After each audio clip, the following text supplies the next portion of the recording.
Well, behind me, the beautiful music that you're hearing is Mozart's music that was written for piano, and he brings all kinds of other things in it. I really wanted to read to you something from Edith Wharton, one of the funniest lines of Edith Wharton. You know, everybody's always saying how clever she is, and then sometimes you're looking for evidence of it. Well, here's one, a line that reads, this is a mother watching her daughters with their arch rivals, the other beauties, going onto the dance floor. Seeing them through the eyes of the new young man, Mrs. St. George felt their collective grace with a vividness almost exempt from envy.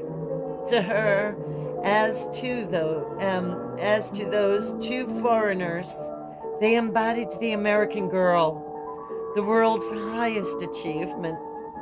And she was as ready to enjoy Lizzie Elmsworth's brilliant darkness and that dry sparkle of Mab's as much as her own Virginia's roses and Nan's alternating frowns and dimples. Well, as with any very clever comment regarding the wonderment of the American girl, it really is the theme of the novel. And Edith places it pretty early on, and it comes from the heart and feelings of the character of Mrs. St. George, who happens to be one of the most shallow women in America. Why, she has no accomplishments, but she has married and had two very attractive daughters. And these daughters are the American girl.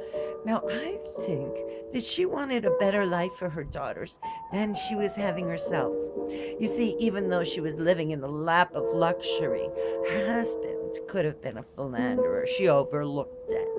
And, you know, she didn't have the finest education, and there were certain concerns about money. And so all this discomfort and her own being shunned by society as new money, she felt the peril of her daughters and engaged the assistance of a governess who was going to change their lives in a very dramatic fashion. So it's wonderful that this wisdom comes out of the mouths of a person who really isn't a very accomplished woman herself. But the accomplishments of the American girl are one of her charms. And that irony is not lost on Mrs. St. George as she observes the world changing from the world that she herself was a debutante in.